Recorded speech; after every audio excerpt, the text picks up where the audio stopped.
JLR investigates. Oh, Colt Gray. Colt Gray's father, Colin Gray.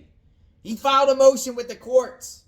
He claims his life is in danger from other inmates in the Barrow County Detention Center. We're talking about Colt Gray and his father, Colin Gray, two individuals arrested in connection with the deadly mass shooting at Apalachee High School in Winder, Georgia. His dad is incarcerated right now, charged with basically providing his son, Colt, 14, the weapon used to murder 4 innocent people and injure many, many others. His dad has been held in detention for a few days now, and he fears for his life. I want to share with you some information about this latest development.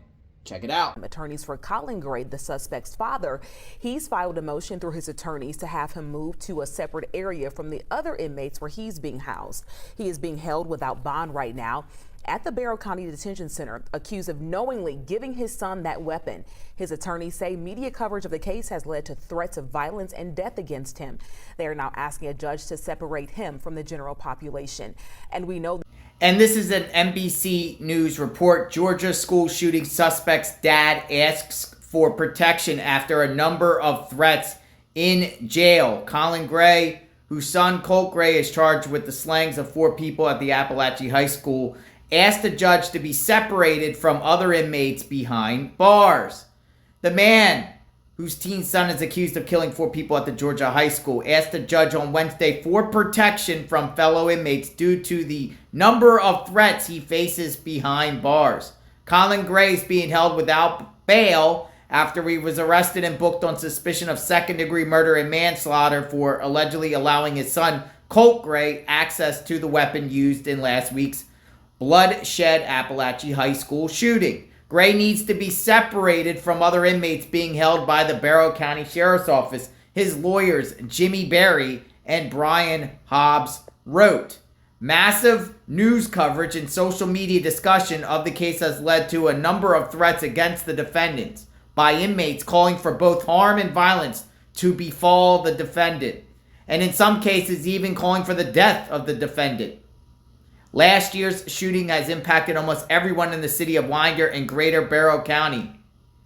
It is certain that those feelings of anger and retribution manifested in the collective psyche of both the public and the community at large are not also represented in the individuals currently incarcerated with the defendant at the Barrow County Detention Center. Gray's attorneys wrote in a motion filed in Barrow County Superior Court. In fact, so many lives from the community of Barrow County have been touched in many ways, it would be reckless to assume there are no inmates, either currently or in the near future, being housed in the Barrow County Detention Center who wish to harm the defendant. A representative for Barrow County Sheriff's Office could not be immediately reached for comment. He wants to be separated, folks, from other inmates. Yeah, a lot of families have been affected. And, people might try to take a swipe at him. But where's he going to go? In solitary confinement? Solitary confinement is not a great place to be. He's going to be alone 24/7, 365. And even if he gets convicted, what's he going to do from there? He's probably going to be in solitary confinement in the Georgia Department of Corrections the rest of his life. Can't transfer him to another county, can you? Is that the solution here? Maybe he should have thought this out before he allowed his son to get the gun, knowing his son was a danger to himself and others, according to what prosecutors say. We've seen what's going on in this case. The dad bought him the murder weapon for Christmas. Bought him a weapon for Christmas.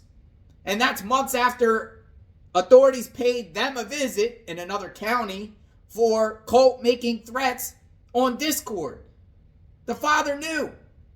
Also, you hear a lot from the mother's side of the family of Colt Gray, and they blame the father. Matter of fact, Colt Gray's grandfather, Charles Polhamus, wants the father to get the death penalty. Blames the father.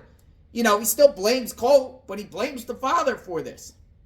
So yeah, I think a lot of inmates are going to be mad and are mad at Mr. Colin Gray But he's not necessarily safe in general, in solitary confinement either. I mean, somebody could take a swipe at him there. They could put stuff in his food. Guards could open up the cell and allow inmates to go in. Now, we don't support any violence whatsoever on JLR Investigates.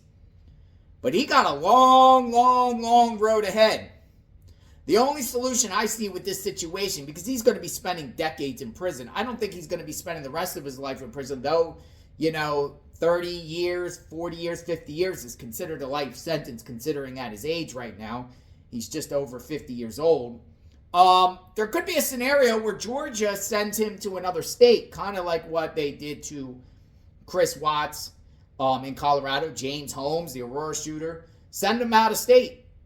Adam Montgomery's being sent out of state, New Hampshire, to another facility. Maybe another state wouldn't recognize him and be angry like the state of Georgia is angry at Colin Gray. Now, what about Colt? Colt, is his lawyers going to file something saying keep him out of the general population, keep him away from other inmates? Remains to be seen. But that's the latest on this. Life isn't peaches and cream behind bars, and Bubba could come at him. Gangs could come at him, both of them. It's not pleasant. What they did was horrible, and I'm sure there could be an inmate in there that was has a family member that was affected. And, people do wild violence in prison just for a pack of cigarettes or some Roman soups. It happens. So we'll see what happens with this. Will the judge grant the motion or not? Subscribe to the channel, hit the notification button. We are covering this terrible tragedy. Check out the playlist, and when more information comes out about this case, we will share on JLR Investigates. Praying for the victims, the families, the faculty, first responders, the prosecutor, the sheriff. Praying for everyone. We'll talk soon. Stay tuned.